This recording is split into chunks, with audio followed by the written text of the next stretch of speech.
Hey, hey, over here, all the way over here, all the way over. Come over here by the building. Over here, not over there, not by the. That's not safe. Over here, over here. This patient's going to need some help, and honestly, I don't even know where to start or what to do. Um, what do you think? Hey, virtual reality medic here. So we're in our mass casualty scene. This one can be a little disturbing.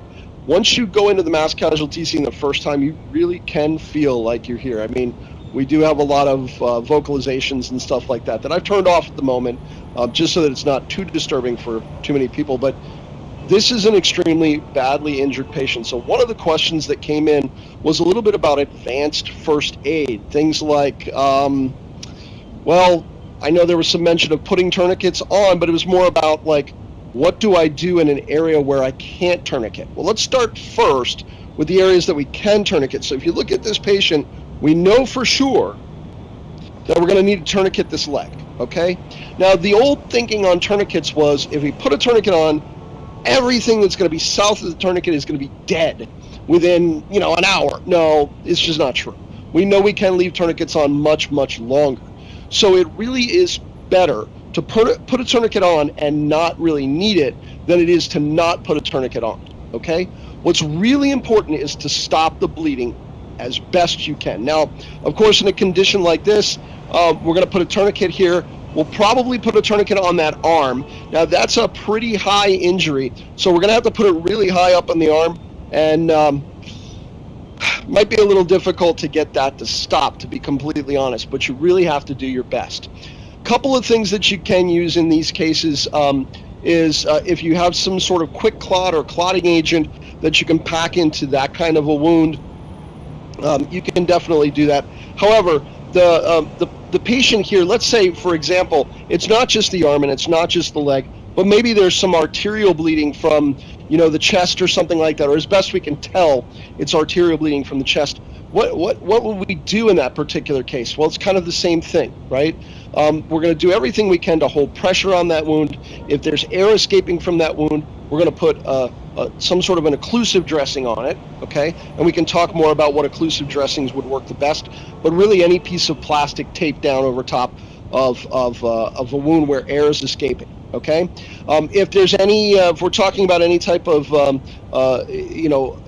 evisceration from the belly, there's intestines or anything like that hanging out, the best thing you can do for that, keep those moist, put occlusive dressings around that, but no pressure on those, okay? Putting pressure on wounds, usually when we're talking about chest, like if we're talking about a gunshot or something like that, the pressure doesn't always work.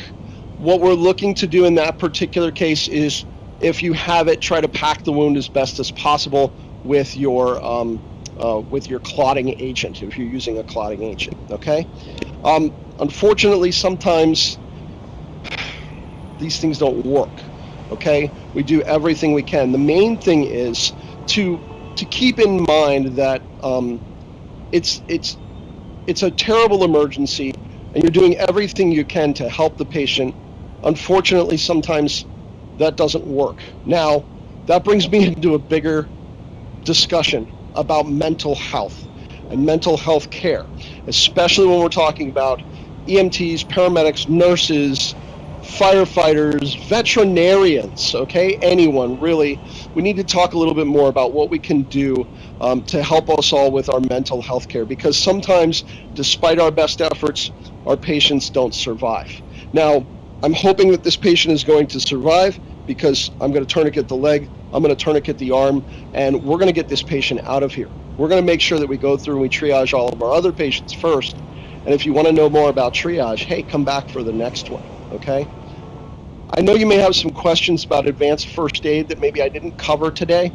Hopefully I can cover some of those for you in future episodes, because the thing about first aid is that it really is ongoing, and there's so much to it. It's so big, okay?